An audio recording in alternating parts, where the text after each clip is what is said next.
Day versus night charts, understanding sect in astrology. Why does it matter whether you were born during the day or during the night in astrology?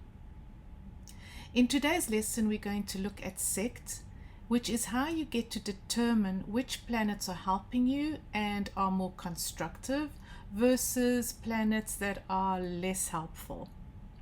For example, Jupiter is more benefic and, in other words, good towards those of us who were born during the day, and Venus is more benefic and good towards those of us who were born during the night.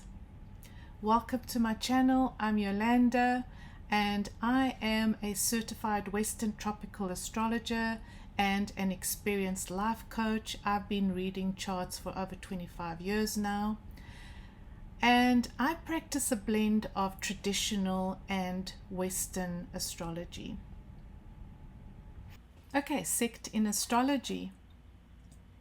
Sect classifies the chart as either diurnal or nocturnal, depending on whether you were born during the day or the night, and it divides the planets into two teams. Okay, so sect comes from the Greek word hairesis, which means alliances and factions. Sect helps us describe the way we think and we behave. Now, if you were born during the daytime, you have a diurnal chart, and your team players, the planets that are on your side, are the Sun, Jupiter, and Saturn. So the words that you're going to use here is your luminary of sect is the Sun, your benefic of sect is Jupiter, and your malefic of sect is Saturn. Nocturnal charts, if you're born during the nighttime, your team players are the Moon, Venus, and your malefic of sect is Mars. So luminary of sect for nocturnal charts is the Moon, benefic of sect is Venus, malefic of sect is Mars. If Mercury is rising as a morning star, he joins the diurnal team, and if Mercury is an evening star, he joins the nocturnal team. Okay, so let me just break this down a little bit more for you. If you're born during the daytime, Venus as a benefic planet is not as benefic or as helpful to you as Jupiter is. Jupiter is going to be way more helpful, way more constructive than Venus is. The same thing goes for the malefics. Saturn is way more constructive and just less malefic, just a better influence than Mars is if you were born during the day. Hopefully that makes sense. If you've been tracking transits, you will notice, for example, if you're born during the day, if you've been tracking transits, you will know that Mars's transits are more difficult for you than Saturn's transits. Okay, you are possibly someone who, when it's your Saturn return around the age 20, 28, 29, 30, people who are born during the night will say, oh gosh, their Saturn return was, they wish they could forget it. It was really painful. It was quite the experience. They don't want a repeat of that. And if you're born during the day, you were probably thinking, well, you know what, my Saturn return wasn't that bad. But when Mars transits my sixth house of health, I know all about it. When Mars transits my second house, I know all about it. The second house of income and self-worth, I know all about it. So that's just a little bit more detail on how you can tell the difference, or how sect actually works in your chart. Okay, let's go to the next one. So sect in your personality. Diurnal, you probably identify with your sun sign more than your moon sign, especially if your sun sign is a masculine sign. And nocturnal, you identify with your moon, especially if the moon is in a feminine sign. So gender is a building block or foundational block in astrology. You have to take gender into consideration. And what do we mean by masculine? Masculine is associated with light and refers to extroverted and active expression. So, this is a generalization, but if you're born during the day, you probably are more extroverted, and you're probably someone who is, more driven and more energetic in pursuit of your goals.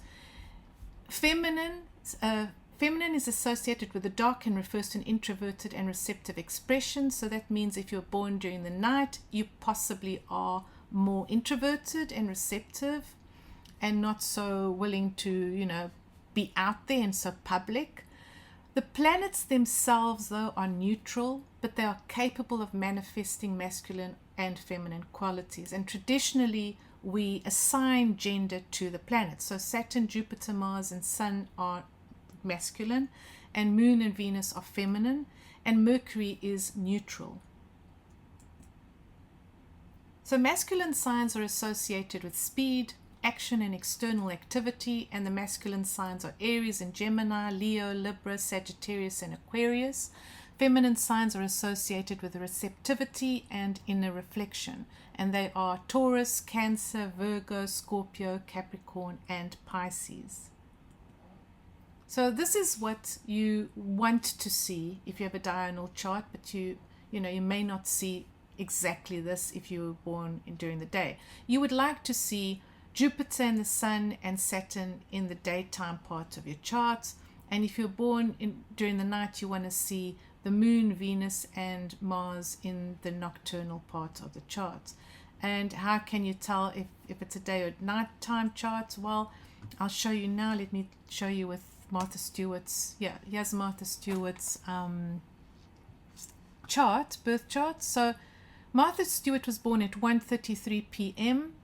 and we can already immediately expect to see the sun above the horizon because she's born at 1:33 p.m. Now, this is how you're going to see for sure that you have a diurnal or nocturnal chart. You're going to look at the ascendant, this line, AS and DC line, ascendant and descendant line. The DC is always opposite the AS, okay? Ascendant, descendant. The sun rises at this point, at the ascendant. The sun rises, reaches midday, noontime around here, midheaven, okay, MC, and then continues his journey to set here at the descendant, sunset. So you can think of this as sunrise, noon, sunset. Okay. Now Martha has got the sun conjunct midheaven in the 10th house. And if we didn't know her story, we would say, okay, well, this is someone who is most likely going to achieve great success in business and is going to have a very good reputation in business.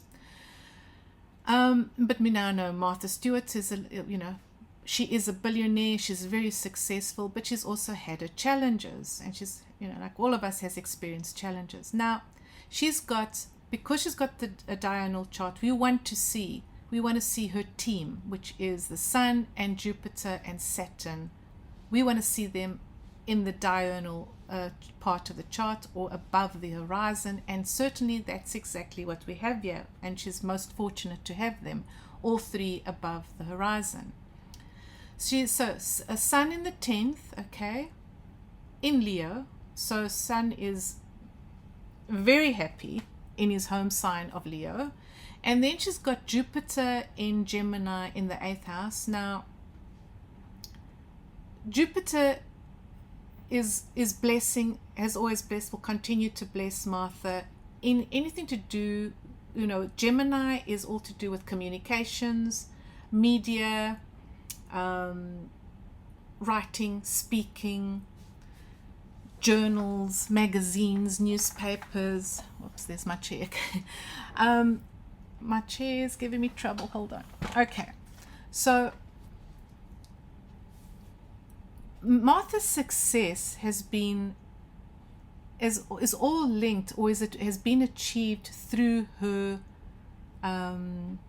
company, her media company, Martha Stewart Living Omnimedia, I think it's called, right? That is how she has made her billions. Apologies, my chair's giving me trouble. Right, okay, so Martha's billions are tied to a media company. And interestingly, in her 8th house, which has to do with stocks and trading, and her company, Martha Stewart Living Omnimedia, was actually listed in the stock exchange in 1999. And also interestingly, Martha started out in stockbroking, right? She was actually very successful as a stockbroker. Okay. Now, Saturn is in her 7th house of relationships and partnerships, so romantic partnerships and business partnerships. And now you would say to me, okay, well, Saturn is in the, above the horizon and part of her diurnal team, so he should not be too malefic towards Martha. And certainly I'm sure she has built some solid business partnerships over the years, but she has, if you know anything about her story, she went through a very painful divorce. And you might be thinking, okay, well, how did that happen? Now, we're not going to go into the whole breakdown of how that came to be, but one quick way to see where the trouble is, or where it lies, is to consider the benefic out of sect.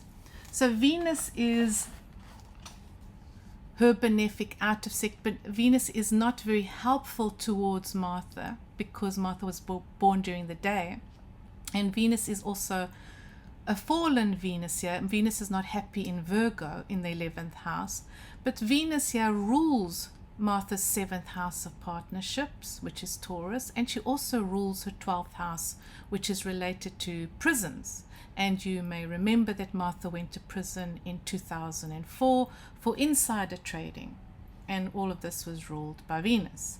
So, I mean, Martha didn't sit in jail forever, again, because we're dealing here with a benefic. Venus is a benefic. She might not be very powerful in Virgo. She might not be very helpful towards Martha because she was born during the day. But she's still a benefic, but not as benefic, not as wonderful as Jupiter, who continues to protect Martha, continues to expand her business. Right. Okay. Let's look at a nocturnal chart now. Jane Austen. So Jane Austen, I know she was born a very long time ago. But anyway, Jane Austen was born at 11:45 p.m. Now, this is a nighttime chart. So there's the ascendant. We would look at the ascendant-descendant line, and we're, of course, expecting to see the sun below the horizon. And we find the sun here in her 4th house, okay, of Sagittarius. Now, because she's born during the nighttime, we want to find her team in the nighttime, and her team are going to be the moon. Okay, it's going to be the moon, it's going to be Venus, and it's going to be Mars. So she's got the moon in the 2nd, she's got Venus in the 3rd, and she's got Mars in the 5th house here. Now, of course, I'm sure you know something about Jane Austen. Jane Austen is just possibly the most well-known female writer ever. She's a pioneer for female writers, and she was just a master at social commentary. Just an incredible writer. Her stories just live on and have continued to inspire people centuries later. I mean, she was born in 1775. So all three are in the nighttime part of a chart. So all three are very powerful. Now, her malefic out of sect is Saturn, okay, and he is here in her 2nd house, all right. So he is going to be less constructive and less helpful to Jane Austen, okay. And the other out of sect would be the Sun in the 4th house, and Jupiter. Where is Jupiter? Here in the midheaven in the 10th house. Now, can you see that even though he is a benefic out of sect, he is not as powerful as a Venus in the 3rd house? And I mean, let's just look at this to see exactly what I mean here. She's got Venus in the 3rd house, and the 3rd house rules communications, writing, speaking, right? And by the way, I mean, let's just look at the 9th house. So Venus is in her 3rd house, ruling her 9th house of publishing, which is Taurus here. So, I mean, yeah. Can you see how powerful her Venus is? So very powerful, doubly so because she was born during the night. Whereas Jupiter is not as powerful, although in her 10th house, she built her reputation. I mean, in Gemini, she has this reputation as an incredible writer and has this legacy, this like an endless legacy. Jane Austen's always going to be known, right, forever and ever. He is for sure blessed to there, but not to the extent that Venus has in helping her achieve her writing goals, right? The 3rd house of writing communication, ruling also the 9th house here of publishing. And I'm also now curious to see, and also ruling her 7th house of contracts. The 7th house, by the way, is the house of contracts. Okay. And can we, that like Mars here in the 5th house of Capricorn, Mars is exalted in Capricorn, 5th house of creativity. She was just so driven and ambitious, and Mars gave her all that required energy to produce these great works, right? So yeah, that was Jane Austen's chart. Now I just want to touch on the planetary joys, because this is just another level, another layer, that you can look at or consider when looking at your sect, looking at your own chart and looking at sect, which team, who's on your team and where on your team are they. So let's go back there. Let me explain that. When you look at your charts, and by the way, I do have a helpful worksheet for you over on my website. It's free. Just download it for free. I will put the link to this free worksheet in the comments below. I'll pin it. Download that free worksheet, because I'll show you exactly how to work through your birth chart according to sect, so you can identify your team players and also look at where they are. You have to look at which houses you're finding your team players in, right? And then also look at the houses that your team players are associated with. Okay, so like who rules which house?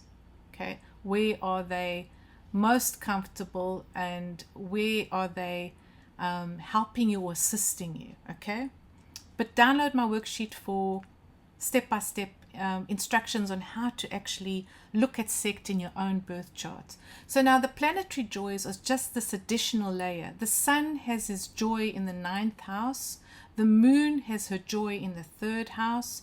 Jupiter has his joy in the 11th house. Venus has a joy in the 5th house. Mars has his joy in the 6th house. Saturn has his joy in the 12th house. And Mercury has his joy in the 1st house.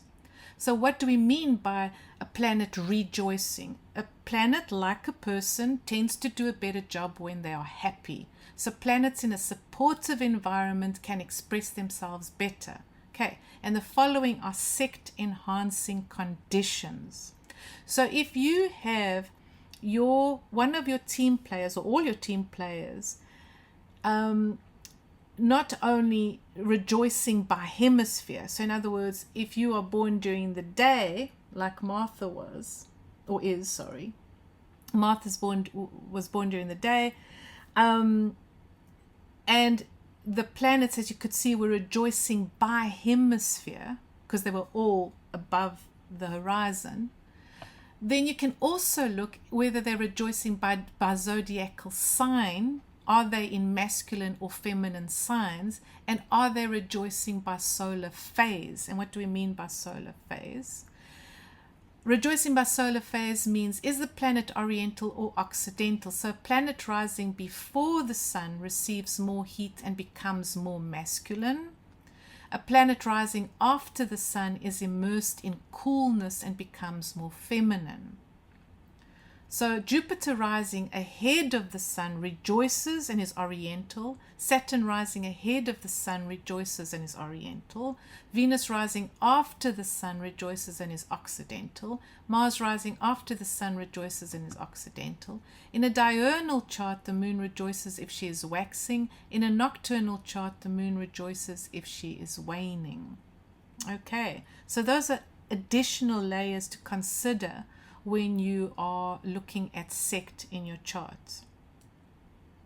Okay, so let's look at David Beckham's chart. So David Beckham has got, he was born at 6:17 a.m., so he's got a diurnal chart.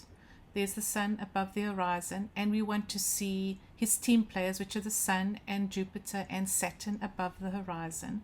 But what we find, of course, is only the sun here and Jupiter above the horizon, but we find Saturn here below the horizon. Now, if we're going to look at rejoicing, which we just touched on here in the previous slide, when we consider rejoicing, right?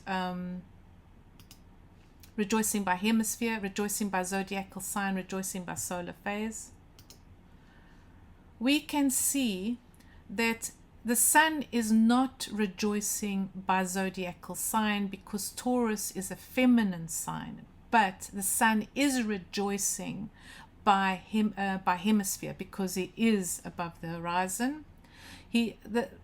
Jupiter is rejoicing by zodiacal sign because Aries is a masculine sign, and also rejoicing by hemisphere because Jupiter's above the horizon. He's also rejoicing by solar phase because this Jupiter is ahead of the sun. Okay.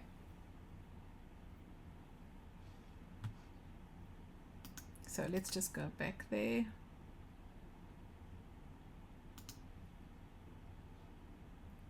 Remember this, okay? So rejoicing by solar phase, if a planet is rising after the sun, they're immersed in coolness. If they're rising before the sun, then they are hotter. Now, can you see that Saturn is not rejoicing in any of those ways? He's not rejoicing by hemisphere because he is in the nighttime part. He's not rejoicing by zodiacal sign because he is in Cancer, which is a feminine sign, and he's not rejoicing by solar phase because he is rising, well, is like Occidental, is cool. He's not rising ahead of the sun, he's rising after the sun. Okay, so these are different degrees of power that are given to these the team players, if that makes sense. They're not all super powerful because of these additional layers. You don't have to break it down further like this, but certainly I thought it would be worth sharing with you. Okay. So guidance. Luck flows if you focus on and develop the qualities of your benefic of Sect. So diurnal, if you've got a daytime chart, Jupiter's qualities of generosity and learning and traveling are qualities that you should develop, okay, and focus on developing and continuing to grow. And then nocturnal, if you have a nighttime chart, Venus's qualities of love and beauty and living your values should be your top priority. Okay. All right, so this is it for this lesson. Again, you have a worksheet. I have created a worksheet for you. It's available for free on my website. I'm putting the link down below in the comments. I'll pin it. Download that worksheet. It will give you instructions on how to actually break this down, like how to look at Sect in your own birth chart. And if you enjoyed this lesson, if you learned something, I would really appreciate a comment and a like. Please like and subscribe if you haven't yet. And please leave a comment. Let me know if you found this helpful. I'm trying to create more lessons for you, share more lessons, more astrology lessons. And yes, I hope that this was helpful and that you will apply it going forward. Thank you for watching.